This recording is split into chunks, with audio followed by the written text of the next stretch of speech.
Hello students, आप सभी का Shri Raghunath senior secondary school Laxmangarh में एक बार फिर से स्वागत, अभिनंदन। जैसा कि आप पढ़ रहे थे कि हिंदी हमारी जो मदर लैंग्वेज है उसके विषय में कक्षा 10 के बारे में आज हम पढ़ेंगे प्यारे बच्चों कि हिंदी क्या होती है और हिंदी किस रूप में हमने पढ़ी।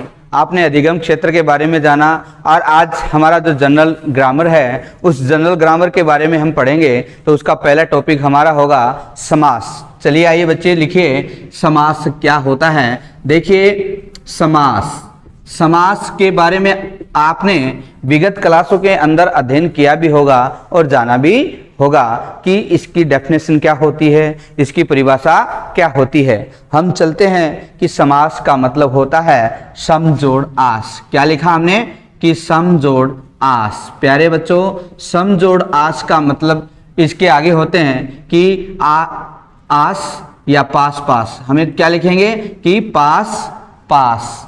पास पास का मतलब होता है कि पास पास बिठाना। क्या है? बिठाना। पास पास किसको बिठाते हैं? हम यहाँ पर शब्दों की बात करते हैं, वर्णों की बात करते हैं, अक्षरों की बात करते हैं। वे शब्द जो गागर में सागर भर दे, वे शब्द जो पास पास हो जाए, कम में ज्यादा कहा जाए, उसको समास कहते हैं। आइए चलिए इसके डेफिनेशन के बारे में हम पढ़ते हैं कि क्या है डेफिनेशन इसकी। तो परिभाषा। प्यारे बच्चों, परिभाषा आपने सुनी कि दो या दो से अधिक शब्दों के मेल को समास कहते हैं। दो या दो से अधिक शब्दों के मेल को समास कहते हैं, या दो या दो से अधिक शब्दों को पास पास बैठाना, उसको समास कहते हैं। आप अनेक तरीके से, अनेक प्रयोग से हम इसकी परिभाषा लिख सकते हैं। तो हमारा पहला है कि दो या दो से अधिक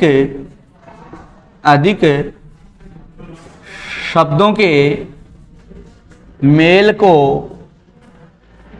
समास कहते हैं। समास कहते हैं। ये तो आप भली बात ही जान गए होंगे कि दो या दो से अधिक शब्दों के मेल को समास कहते हैं।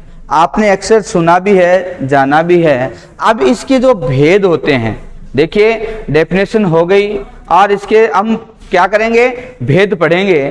तो भेद के बारे में आपने अच्छे से जाना भी है कि समास के भेद। प्यारे बच्चों, समास के भेद क्या होते हैं? वैसे तो समास के 3 ही भेद होते हैं, लेकिन कक्षा स्टेज के अनुसार यहाँ पर 6 रूप माने गए हैं और इसके 6 भेद होते हैं। आपको हम बताते हैं 6 भेद। अब 6 भेद कौन से होते हैं इसके विषय में हम परिचर्चा अब करेंगे। पहला हमारा है अव्ययभाव समास। अव्ययभाव समास। अव्ययभाव समास। प्यारे बच्चों, अव्ययभाव समास। दूसरा हमारा तत्पुरुष समास।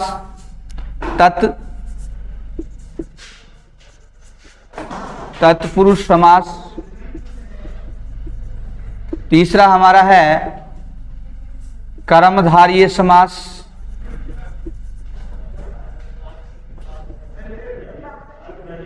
चौथा हमारा है द्विगु समास। और 5वां हमारा है द्वंद्व समास। और 6ठा हमारा है बहुव्रीहि